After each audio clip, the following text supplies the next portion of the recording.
OCO, Taishu, and greetings. I'm Jay Winter Nightwolf, and this is Cliff Dive Productions, Jay Winter Nightwolf Live. I'm here with my co-host, Ramon Grimaldi, and my special guest tonight is Darlene McDonald. You don't want to miss this one tonight. So I need to do the land acknowledgement. I don't see it, but that's okay. Oh, so let's pause for a moment to acknowledge the traditional stewards of the lands that we reside on, especially their ancestors, descendants, and all indigenous people who live here now and have lived here on this land that we call Turtle Island. Thank you for that. I see my brother and my very good friend standing over there with all that red behind him, Ramon Grimaldi. Hey, bro, how you doing? I'm doing good. How are you? I'm doing even better. Now, put that one in your pipe and smoke it. I believe you. And we're waiting on Darlene McDonald. What happened to her? I saw her a few minutes ago. Somebody chased her away? No. Hey, Darlene, how you doing, sweetie? I am doing very good. Thank you. I am so glad to see your smiling face. Darlene McDonald is running for the United States Congress out of Utah. And the reason we're doing this show tonight is because I support her and I support what she stands for. And all of you that know me, I don't support a whole lot of politicians, but I consider her to be more than just a politician. She's a woman, and that's highly respected by me and my people. And I'm happy to see her running for the U.S. Congress. So I want to tell you a little bit about Darlene. Darlene McDonald is a local community activist and a member of the Democratic National Committee. She was a delegate for the now President Joe Biden in the 2020 elections. Proud of her. She is also largely involved in the Utah Democratic Party. And she says, I'm running for Congress because I'm tired of seeing endless distractions while our country faces serious and very real problems that are being ignored. Issues like the supply chain, the crumbling infrastructure, the national debt must urgently be addressed. She said, as a mom and a grandma, I want to ensure our future generations have a path to education, employment, and home ownership. So I respect that highly. Darlene McDonald, in the announcement, she said that we can't afford to simply cross our fingers and hope everything works out. We need members of Congress who, instead of focusing on distractions, do real work on real issues that affect real Americans from every walk of life. Her campaign announcement says she works in the technology industry, and she is a writer and a published author. She's also the founder of the One Utah Project nonprofit, which is meant to encourage civic engagement within the BIPOC communities and disaffected voters of Utah, as well as to push back against disinformation. Darlene McDonald, after getting to know her and talking to her, is also a strong voice speaking out against racial discrimination in Utah's public schools. Darlene, so happy to have you on with us tonight. It is a pleasure to be here with you and to meet Ramon again.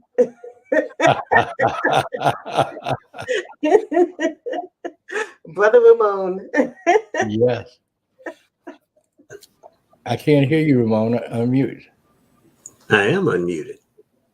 Oh, okay. Okay. You got to speak into the microphone. Like this. I'm not the only one. So anyway, Ramon, what did you have something to say before we go on with this conversation tonight? No, I'm just happy, really, to see some conscious people finally running for office. I mean, we've had enough of the people that are kowtowing to special interest. We've had enough of the people that are kowtowing to the NRA, for God's sake. We've had enough people that have kowtowed to Big Pharma. You know, it's time for somebody to go in and do what the mandate of the Constitution said they were supposed to do. It's of, by, and most important, for the people. And you've got somebody right there in the middle of that screen that is for the people. Absolutely. Darlene, I noticed that you have a high and heavy concentration in the area of education. Tell us how you feel about the education system now that we know in America. Is it reaching out? Is it touching those that need to be touched? Is it really doing its job?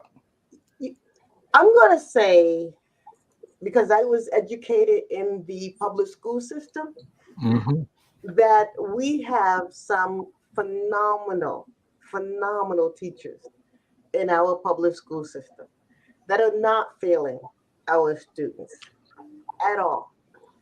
We have certain areas where it is lacking, and we could do better. And we can educate and recruit our teachers that are from diverse backgrounds, because diversity of voice and experience lend to the education process. We need not only just more people of color, all that is African Americans, that's Native Americans, that's Asian Americans, that's Mexican Americans, all different types of diverse backgrounds in the classroom as teachers, because we know that our students learn better when there is a diversity of teachers in the classroom. We know that. That has been proven. And especially for our students of color to be able to see themselves in the teachers that are in the classroom. So I'm going to give my shout out to the teachers in this country, and especially in Utah, because they have really have taken so much over the last couple of years with the whole hoopla about the mask, wearing masks during the pandemic, and as well as the whole diversity, equity, and inclusion training that a lot of the school districts around the country started giving to their teachers. They have taken a beating. Many of them have left the field and left the profession. You can't pay them enough to do that work, that they have been under attack by parents who are insisting that they're teaching their children something that they are not teaching their children, that they are, what's the word? I forget the word that they use. Critical race theory. Indoctrinating, that they are indoctrinating their students, their kids, and teachers have left. And now, and this is the part that pains me the most, because I think about, I like I said, I'm a product of the public school system. Right. And my teachers would have taken a bullet for me. But oh my gosh, we are demanding that our teachers take a bullet for our kids now. And it pains me that that is part of the job requirement, is they are combat ready, because we can't seem to do something about the gun violence in this country. Amen. Amen. Amen. You know, we did a broadcast a couple of weeks ago on the gun violence in this country. And, you know, I'm a very critical thinker. Um, what bothered me the most was when those police officers stood outside the door of that classroom and waited until this guy had murdered all of those children to even try to go in and stop him. Now, I know somebody ain't gonna like me for saying this, but I don't care. Had they been all little white children, they would not have hesitated to knock that door in, knock the window out, and go in there and save those children. But because they were not little white children, they were little brown children. So I don't care what anybody thinks or what anybody feels about this. It's a racist environment in America, and it has been that way for over 600 years, ever since they came across the Atlantic Ocean and invaded us. They came here with just one thing in mind: to eliminate or exterminate the American Indian people. Then they went to Africa and they brought Africans here and enslaved them. So we have not been on the right foot with history at all. And now they don't want teachers to teach about critical race theory because it's going to hurt some little white child's feelings. Well, you are due to answer what you did to people of color in this country. You stole our land. You murdered us every time you had an opportunity to. And you murdered black people and hung black people at will, only because they didn't agree with you or because there was somebody white walking down the sidewalk and you wouldn't get off the sidewalk. Now, if that ain't racist, I don't know what is. Who wants to go forward with that? It's history. I'm going to push back a little bit on what you said, only because our teachers are not teaching critical race theory in this school. What the hoopla is, we all know what happened during the summer of 2020 and the murder of Mr. George Floyd. Yes. And after the murder of Mr. George Floyd, it for me, it was a moment that resembled the televised march from the Edmund Pettus Bridge, when the first time, and for some white Americans, that was the first time that they saw what the Black Americans had been saying about what has been happening to them in the South, what their interactions with law enforcement was like, and what the segregated South is really like. And they got to see that in prime time on a television. This is when the television was still relatively new. Yeah, black and white TV. Yeah. Right, exactly.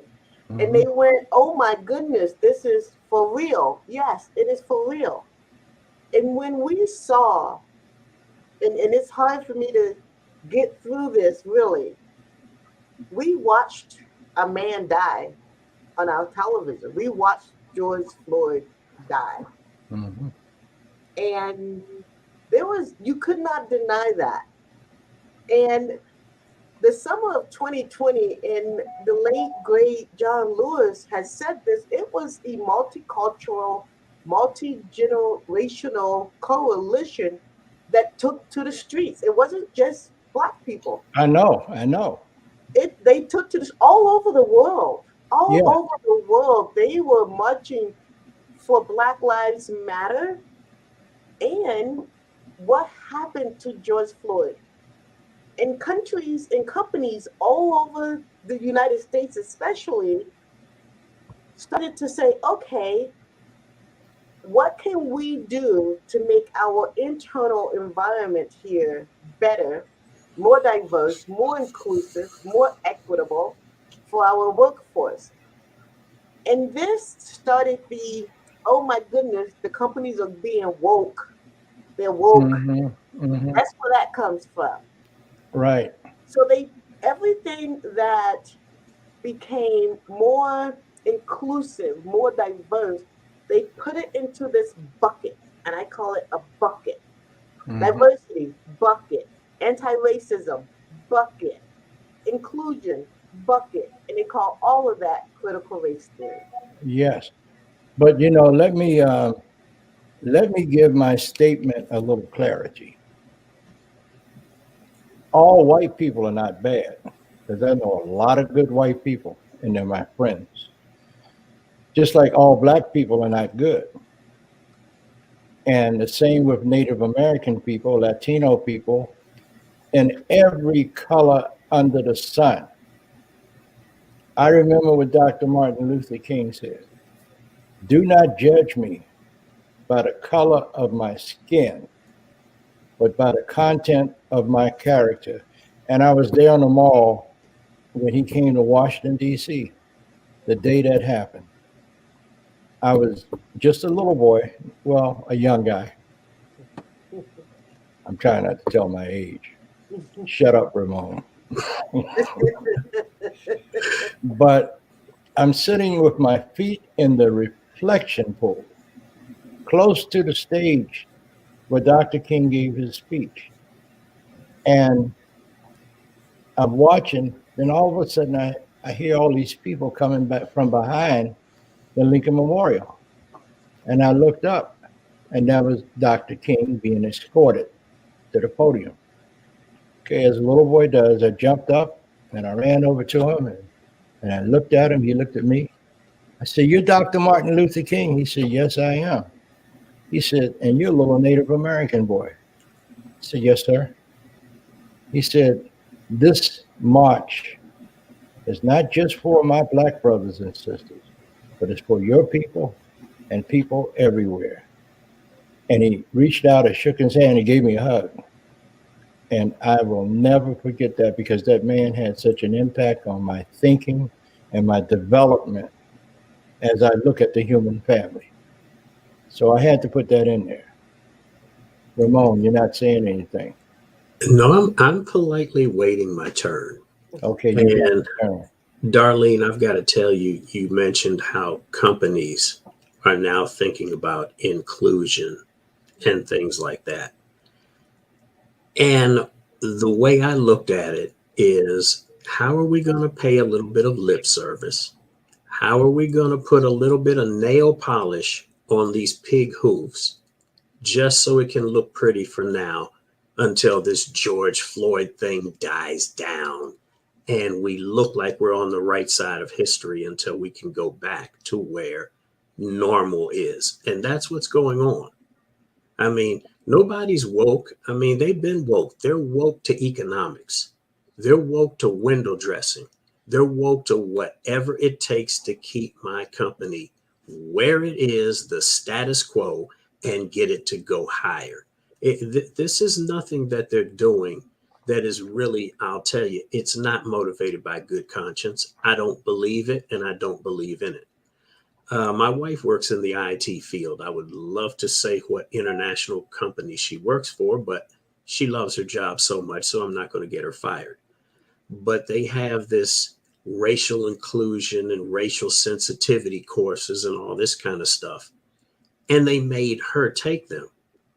And she's a very passive person, but I stuck her with enough ice picks. She finally asked her project manager, said, "Listen, why am I being made to take the racial sensitivity course when it's about me? You know, I could give the course. I could tell you what's happening with me in this industry and in this company. But instead, I have to take the course." I mean, there's just a whole bunch of tomfoolery going on right now, to be frank about it. You talk about critical race theory. I mean, Ron DeSantis in Florida, he knows that's a crock of bull. Marjorie Taylor Greene knows it in Georgia. Greg Abbott knows it in Texas.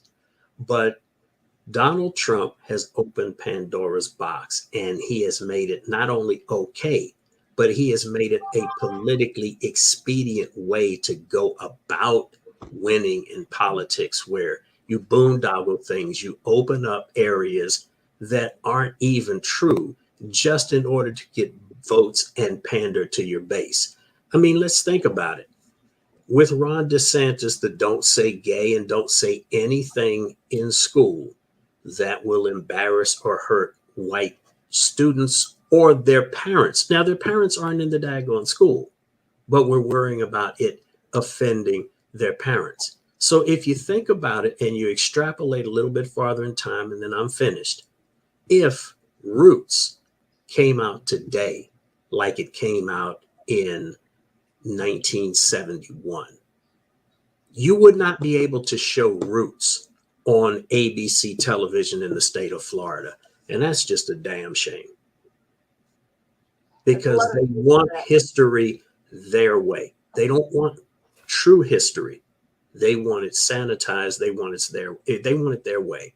And we're starting to see, Newt Gingrich said that we have passed a watershed mark in American politics.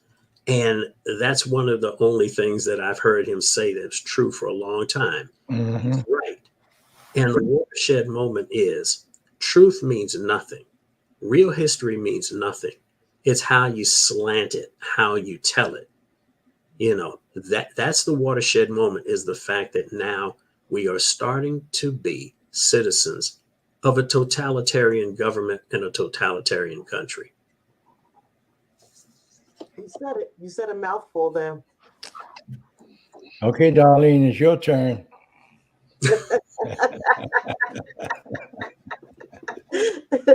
Well, education is top of my list, my platform. I'm a student of history. I'm a forever student, and I'm a student of history. I read a lot. I love learning. I love talking about history and history of this country. I think the truth is how we reconcile with our past so that we can move forward. So education is at the top of my list when it comes to my platform and the things that I am running on. One of the challenges that I face in my race is, and I'm sure you two gentlemen are aware of this, is gerrymandering. Yeah. And this, oh my goodness. So this district was gerrymandered. Whew. The state of Utah? You kidding me?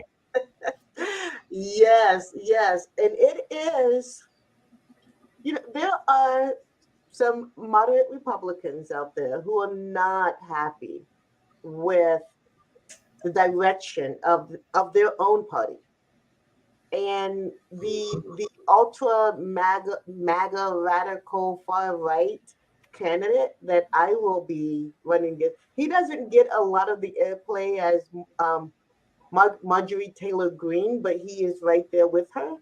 Mm-hmm. He's an African American man who was raised, yes, an African American man who was. I'm shocked. And part of his platform is being raised during the Jim Crow segregation South. And he didn't learn anything. He didn't learn anything, did he? Well, I if you follow my Twitter feed, I went after him today. He has a very bad habit. I'm going to share this with you because I'm going to bring it up to him if he shows up to debate me. He has not debated his Republican primary challenger. So if he shows up to debate me, one of the things that I'm going to say is how he misrepresent the Jim Crow era. And he does that to appease his base. He makes the Jim Crow era out to be a glorious time for African Americans and African American families, and he said we own businesses, and we were business owners because we couldn't do business with white merchants. He leaves that part out, and he does this to appease his base, to basically say the Democratic Party has destroyed the Black community, and here's why. Because we used to be business owners, now we're Democrats, so we're not, and it's the Democrats' fault. He totally missed what Jim Crow was all about. He doesn't share that with his base. So he misrepresents history. And I call him out on this every chance and every opportunity because it is that type of rhetoric that makes it dangerous for us. Yes, Think yes. about what happened in Buffalo. Okay. Yeah. And you can even go further back than that. Black Wall Street in Tulsa, Oklahoma, Yes. where black folks decided that, okay, so we're not on paper slaves anymore. Let's pool our resources and build for ourselves. And Yes. what did they do? They burned it down. They burned it down. And pretty much they're doing the same thing to our votes. I mean, when you think about what gerrymandering is, it's allowing politicians to pick their voters rather than the voters picking the politicians. And they slice and dice these districts. They cut out the people whose voice they don't want, and they pack these districts in with like-minded voters. And the reason why it's bad for democracy, period. Mm-hmm. It's bad, Yep. and that's pretty much what's happening right now. Is you end up with a Congress that doesn't represent the people really, because you end up with Congress that is further to the right than what the average American voter is. And that is because of these districts are gerrymandered, and they get in there and they cater to the extreme elements of their party. This is not good for the future of our country. One thing I want to say, actually, well, before I say that, is I just saw one of our Cherokee brothers, Daniel Miller, OCO, bro, and thank you for watching the show tonight. But one thing that I would like to drop in here with, oh my God, what was it? All right, Ramon, don't start. This whole thing about get over it. Get over what? Get over you putting my black brothers and sisters in chains. Get over the story that I saw on Netflix, which is titled Slavery by Another Name, when you all refuse to allow black people that had worked your lands and your cotton fields, and you couldn't stand not having them making profits and putting them in your pocket. But you found another way to keep black folks in slavery. And you know what that was? They developed a prison system, Yes. you know, and they were saying things like, well, white folks had a problem with slaves being free because they couldn't get what they got for free labor any longer. So what did they do? They devised the prison system that we have now. And they were renting slaves for as little, no, not slaves, but black imprisoned men for as little $9 a month. And they were making thousands a day.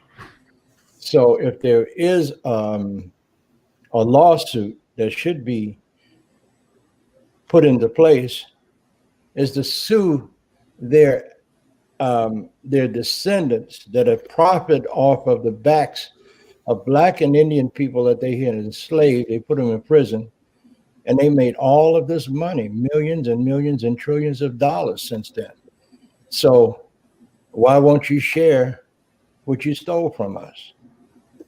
There's another side to that too, Jay, but what I'd like to do first, and thank you, Leslie, I saw that come up, and Darlene, I'm going to let you take this. It said to explain to our viewers what the term gerrymandering means. And then I've got something to say about this. Yes, and I hope I don't sound too long-winded on this one, but Go right ahead. This is your show today. but every 10 years we do the census. And after the census, state legislators redraw district maps, the congressional district map in state houses as well. And that is all based on census data. If you can recall what happened in 2020, there was a concerted effort to not have people fill out the census. And there were many districts in many states that were undercounted. And I believe New York lost a seat. I believe California lost a seat. Mm-hmm. Yes, so that's how we get our congressional and state house voting map. So you have a state representative that represents you, that you vote for, that I hope you vote for, that is based on these maps. And the same is true for Congress, not the Senate, because the Senate is a statewide race, but it is for the Congress, and it's all based on census data and numbers. It's a numbers game. So if you don't fill out the census, not only do you lose financial resources, and it really hurts communities of color when they don't complete the census, but you could also lose your representation in your state legislature as well as your congressional. On a federal level, you could lose representation. So that's the bigger picture. Gerrymandering is when they cut the map and they create these maps to cater to who the political party in power. So if you live and both sides do this. I'm not going to say just Republicans do this. No, both sides do this. And you do have, and we've had just this past cycle, Democratic maps that were tossed as well as Republican maps that were tossed. Mm-hmm. But we also have an unfriendly Supreme Court that allows a lot of this to take place, and have basically said so racial gerrymandering is supposed to be illegal, but the only way to prove racial gerrymandering is you have to prove intent. And that is the hardest thing to prove, is that someone has gerrymandered a district based on race. And this came from the Roberts Supreme Court, because we don't have a friendly Supreme Court when it comes to voting rights and making sure that we uphold our voting rights. And women's rights. And women's rights. Yes, because that's happening too. Or women's rights, you're right. Or rights of employees as well, because they're not very friendly on employees. Employers, yes, but not employees. Mm-hmm. So they cut out the maps, and it ends up being very friendly for the political party that's in power. So for me here in Utah, I was in a district that was a plus 13 district that was winnable. Very, very winnable. It was represented by 2 Democrats at one point. So it's a relatively new district. I think they formed it in 2012, I believe. So it's not very old. It's not an old district at all. So 2012 had 2 Democrats, 2 Republicans now. So they gerrymandered this district to now be a plus R31 district. They cut out the liberal vote in the north of the state and expanded the conservative vote in the south. And this is one thing I always want to impress upon people, because the Republicans may see that and say, yay, more for us. Not really. Because when you have a representative who feels so safe in that district that they don't even have to show up and talk to you, you are not represented either. And then the person I am running against, once he gets out of his primary, that he skipped his debate. He had 4 debates that were scheduled, and he skipped them all. Didn't even bother to show up. Didn't bother to show up for his own primary. It's not even against a Democrat, for his own party. So he's not even talking to fellow Republicans.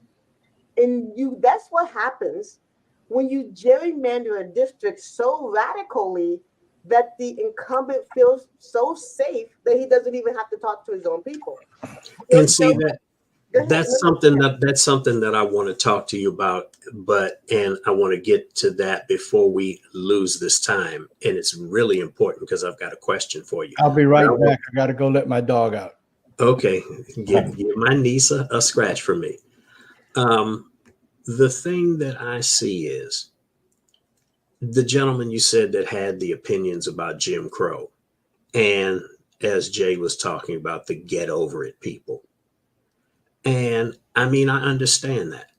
Yeah, get over it. You can't get over it, but you can prosper in spite of it. But then look what happens. We had Black Wall Street. We had Rosewood in Florida. And in a lot of the suburbs of major metropolitan cities in the early 1900s, that it didn't look like it looks now, where major metropolitan areas are primarily minority. Then they were primarily white. So we were in the suburbs, and we did have our own economics. We had our own enclaves, our churches, our schools, our nightclubs, and everything else. But then you weren't satisfied with that because we weren't getting over it, but we were prospering in spite of it.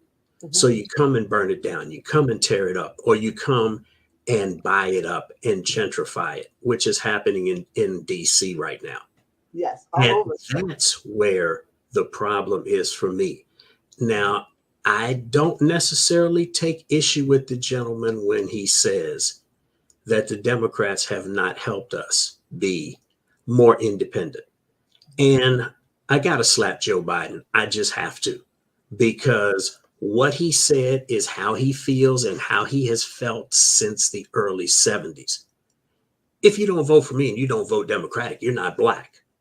And it's the same thing that you're talking about, that when a person feels, I don't even have to campaign to you, because where else do you have to go? That is a problem. And you're right. There are Republicans now that are decent people. Not all Republicans are heinous folk, even though it looks like they are. And they're doing a bad job of PR for that party. But there are Republicans that are of good conscience, but they have a different idea of governmental fiscal responsibility than maybe some Democrats do. There are some Democrats that don't necessarily like the spending policies of Joe Biden and of the Speaker of the House, Nancy Pelosi. That doesn't make them bad Democrats. But what it means is there needs to be another party, because neither the Democratic Party or the Republican Party are now speaking for the majority of people. And that's where the problem is. How do you get around that? Well, I think you're going to, me as a Democrat, and understanding how the electoral system works in this country, and what happened with the Whig Party, they disappeared, right? You don't have a Whig Party, Republican Party, Democratic Party. Or a Bull Moose Party. Yes, is that it? It just doesn't work, simply because we have something called the Electoral College, and that's a whole nother conversation, a whole nother segment. Which needs to be torn down, but anyway. Exactly. We have the Democrats lost the white vote when Lyndon Johnson passed the Civil Rights Act of 1964. You're right.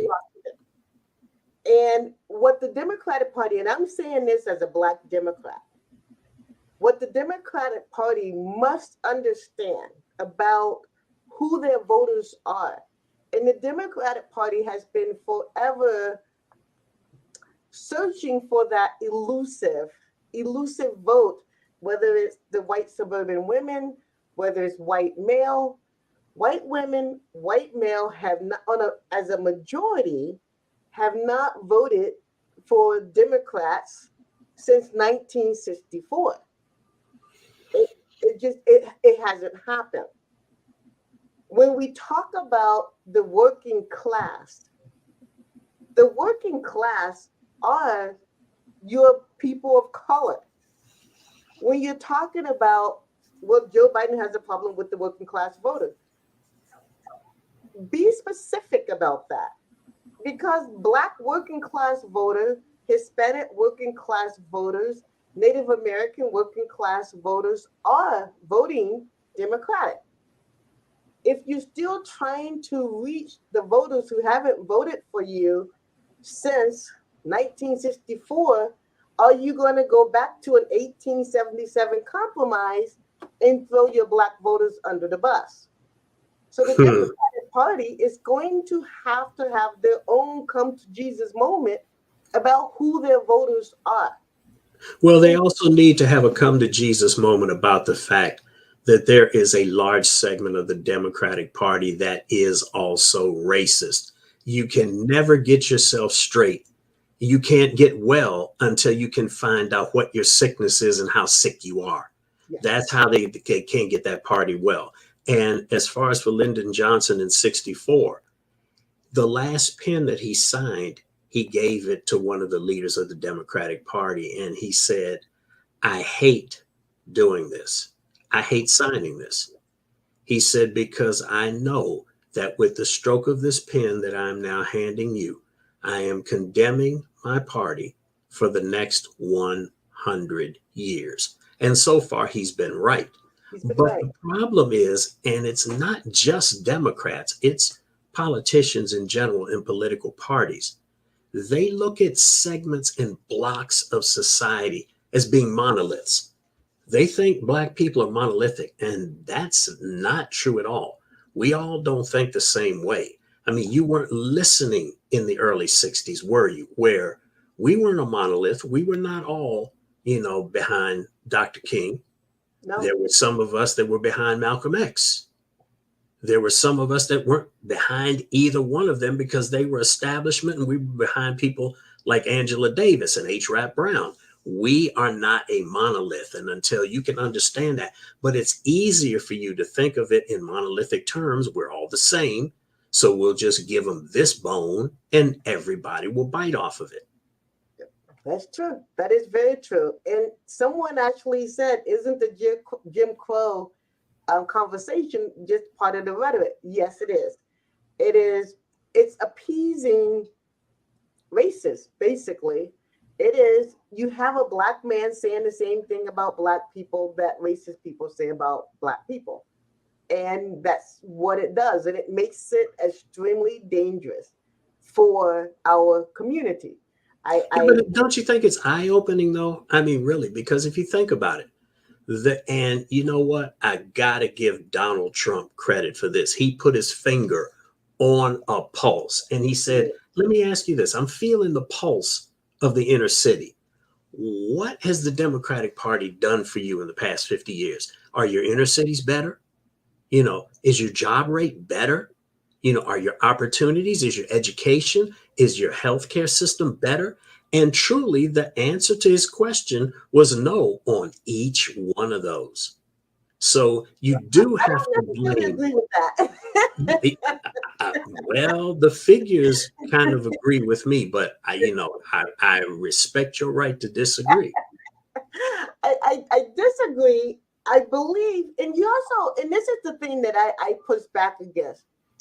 Democrats, especially Black Democrats, are always criticized for expecting government to solve all their problems, to expect government to fix things for them. Now, there needs to be a level playing field. Yes. I mean, make sure when you think about the subprime housing market, it was our African-American communities and our Hispanic communities that were targeted for those subprime mortgages. You think about redlining. If you make sure that we have a level playing field, that's what the government can do. And then it can get out of our way and we can do the rest of it. So we're trying to have government solve our problems for us. But the playing field does need to be level. Don't solve my problem, but remove the obstacles. Yes, remove the obstacles. Exactly. Stop having predatory lenders that's targeting our community. That sort of thing. Jay, I want you in here, and then I've got to ask Darlene a question that's crucial to her being a congresswoman. Go ahead. Okay. Darlene, you remember James Brown, right? Oh, yeah. He said, I don't need nobody to give me nothing. Just open the door and I'll get it for myself. Yes. Now, on that, since you were Joe Biden's delegate, I know, excuse me, I know how I feel about Joe Biden, and it's a good feeling. I think he's been a good president from the time he stepped in office. What are your feelings on that? I like Joe Biden. I also am a student of economics. I understand how inflation works. I understand how bottleneck supply chains work. I understand cost push inflation. I understand supply and demand. I understand monetary policy, fiscal policy. I know how we got here. So I know that even though we are a large producer of crude oil, that's not what's making the gas prices go up. No. I'm not going to lie to the American people or to the people in the constituents in CD4 and say it's because of the Democratic policy, the reason why gas prices are $10 a gallon. That has not true. Not at all. So if telling people the truth is something that is elusive in politics right now, which is why people have turned it off. They don't want to have anything to do with politicians because they keep lying to them. So it's like, if you want to hear what I have to say, I'm not going to lie to you, but you might not like what I have to say. So, but at least I'm not going to lie to you. Well, thank you. Thank you for your answer. And I'm going to call you something, Shirley Chisholm II. I got my chair too. I got my folding chairs in the garage, and I'm ready to like put it up. Mm-hmm. Go ahead, Ramon. I got a question for you, and it goes to the root of what the problem may be in Congress, especially in the House. When did you start your campaign for the House? And then this gets to my question. I started in March. I started later than most people. What's the average for most people? Last year, like last October, November. Like about 9 months out. Right. So I started in March. So I'm late. This is my first my first full quarter. So I need some donations. I need lots and lots of money. Because my candidate, the person I'm going to be running against, is financed by a lot of dark money, 80% outside the state. That he's got millions of dollars by pandering, as the young person said, pandering to the far right. They are filling his pocket. As long as he keep with those right-wing talking points, they are filling his pocket. He was on Tucker Carlson last night. Tucker Carlson. He talked about the white replacement theory. They give him money. A lot of people with Donald Trump, even people that Donald Trump had bamboozled out of money and scammed out of money, they've given him money. And so he's gonna have a lot of money. And I'm running a grassroots campaign. I don't have dark money in my pocket. So it's a grassroots people powered campaign, and $10 goes a long way. I have a fantastic team that believe in what we're doing. Thank goodness for that. And that's what I want to ask you about. And here goes the two parts of the question. You're right. 9 months out is usually what it takes. Mm-hmm. And it's a 2-year term, right? Yes. Okay. So here's the question I have for you, because I grew up on the Hill. I lived 4 blocks from the Capitol for 53 years. And I know this, but I've got to ask it to you because a lot of people around the country that may be looking at us don't know. Do you know in the first 30 days, the 2 groups that are formed by every House person when they get elected? The first 2 groups. No. The first one is your transition team, and the one that gets you started and gets you going and gets you up to speed.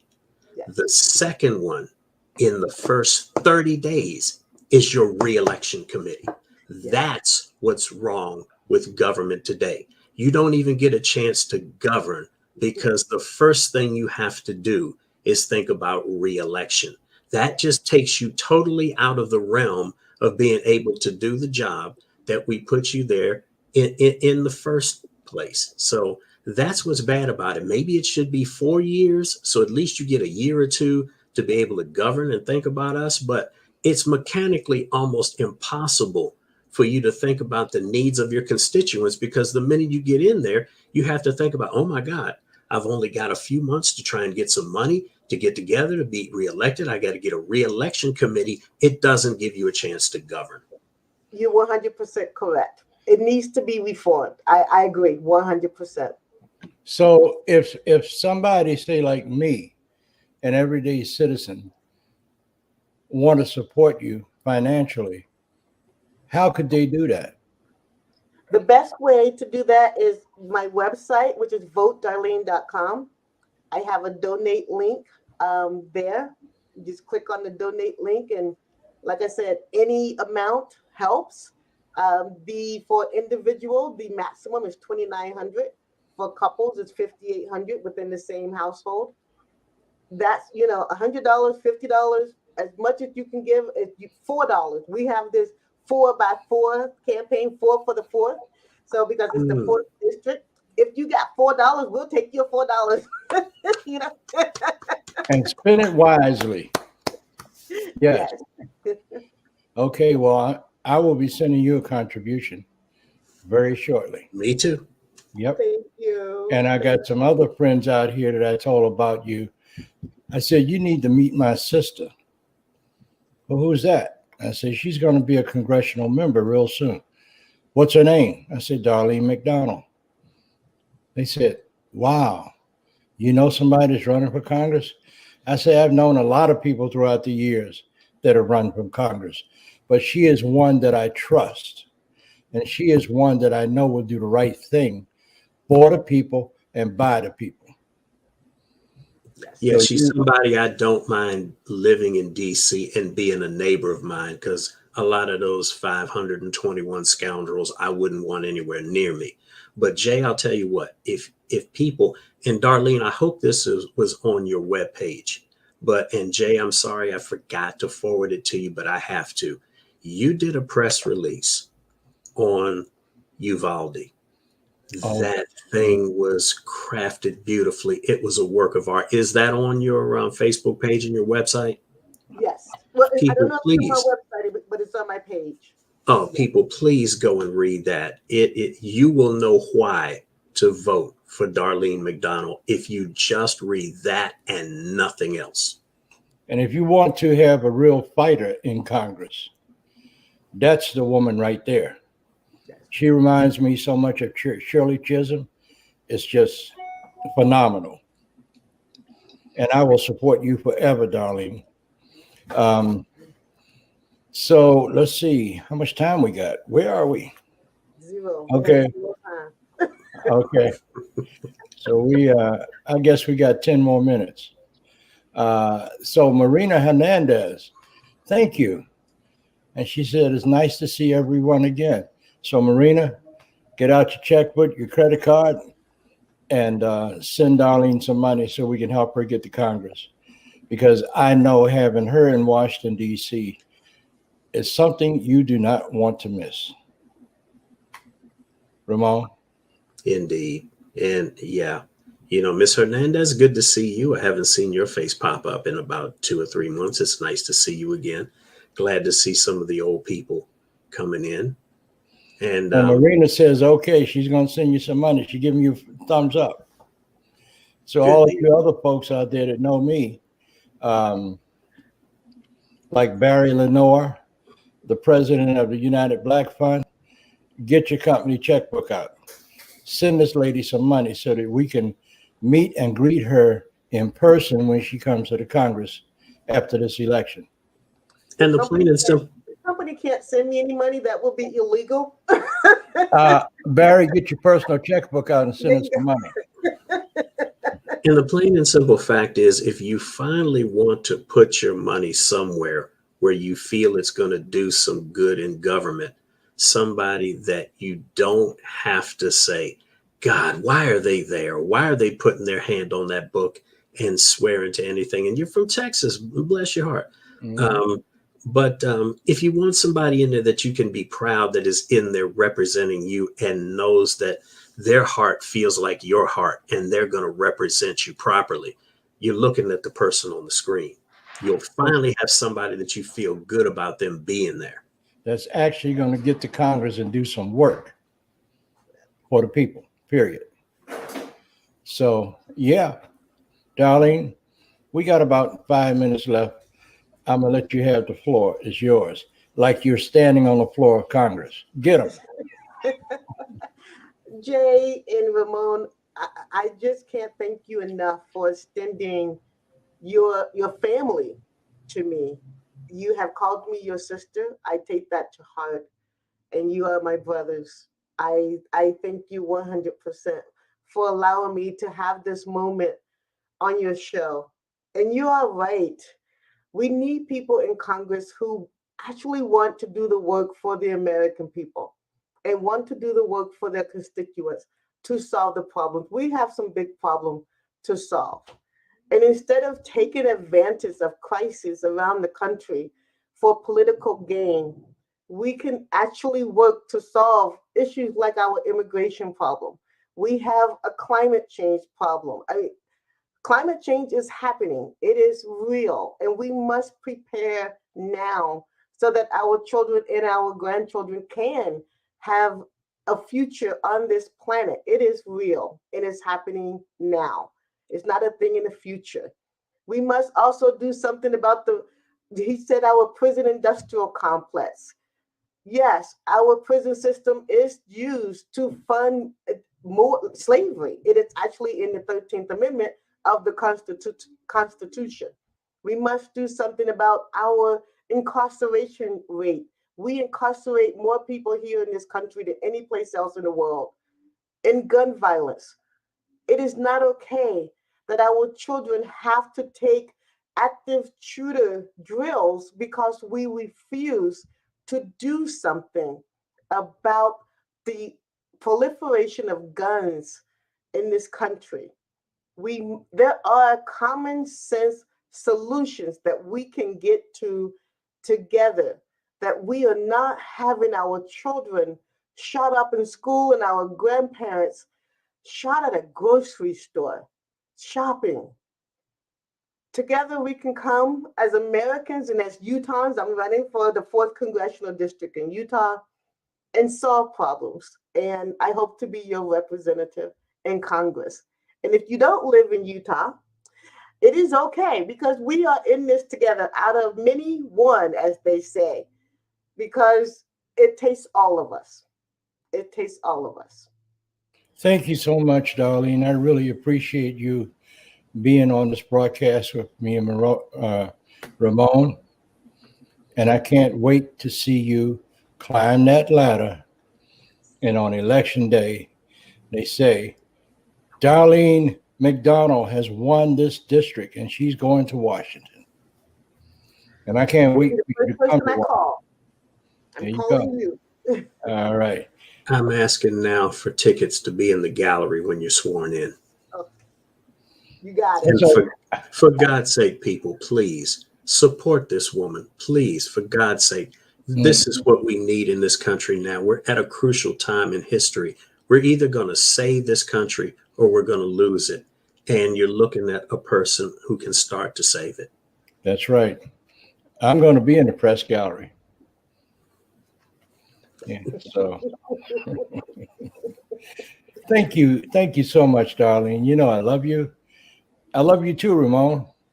You're my brother for 25, 30 years, okay? You too, brother. And you know the struggle I'm going through right now. And you were right. Get on the camera and do something to lift yourself up, because I'm going through it right now. Absolutely. But thank you. You know, my closing words are these. My grandfather used to always say to us when we had an opportunity to go to South Carolina and visit with him in the summer, my mother's people. And he built this big table around this big old oak tree. And all of us, me and my cousins, we'd be down there playing. And he'll say, all right, y'all get over here. And we would sit down. He says, do you know what it's all about? And we would just sit there and watch him. He said, it's not about the pigmentation of your skin or the color of your eyes. It's not about the texture of your hair. It's not about the clothes you wear. It's not about that deity that you pray to and call God. It's not about your traditions or your culture. And he would stand up and look at us and put his right hand over his heart. Say, you know what it's all about? And my cousin Mikey would say, no, Grandpa, what is it all about? He said, it's how you treat my heart. And your brother and your sister do not necessarily have to look like you to be your brother or your sister. So with that, I'll ask all of you to go to Darlene at votedarlene.com. Check her out. And when you check her out and when your heart starts to smile, make sure that your wallet smiles too. Send her some money. She needs help. And to Daniel Miller, you say, love you, my brothers and sisters. Peace, love, and happiness to us all. May we see each other again. Absolutely, Daniel. I hope to see you in person sometime soon. But I also have to let you all know something. You have to be vigilant about these guns. There was a powwow that's been going on for 50 years in Pennsylvania last Saturday. And some crazy white supremacists jumped over the barriers, ran into the circle when the color guard was coming in, snatched the American flag out of that color guard carrier's hand and threw it into the fire. The American flag. The only time you burn the American flag is if it hits the ground. But this fool threw it into the fire. And 3 or 4 of my brothers that were there grabbed him and escorted him to his truck. And when they opened the door to the truck, they picked him up and threw him in the truck. Then he comes out with an AR-15. He didn't have a clip in it. Thank God for that. And he took off. They informed the Pennsylvania state troopers and the local sheriff, and they caught him. And in his truck, he had several other, he was heavily armed weapons. Let me tell you about an AR-15. An AR-15 or AK-47 is a weapon designed to kill people in combat. No other purpose for it.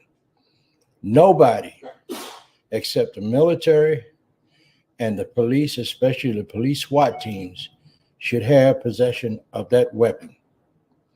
Those weapons are not for hunting with or anything else. They're designed to kill people. And the NRA, shame on you for putting in some of these congressional members and senators money to support these weapons. Enough of that. Anytime you value a gun over a child's life, something is wrong with you. So I'll talk to you again next week. I'm Jay Winter Nightwolf, and I'll say to you in the words of my Cherokee people, Dana Da, Go Ahi, Wado, and vote for Darlene McDonald in Utah. All of my brothers and sisters out there, the Utes, the Skull Valley Ghost Utes, all of you out there, my friends, if you're not registered to vote, go and register. And this election, vote for Darlene McDonald. Thank you. I'll talk to you next week. Good night.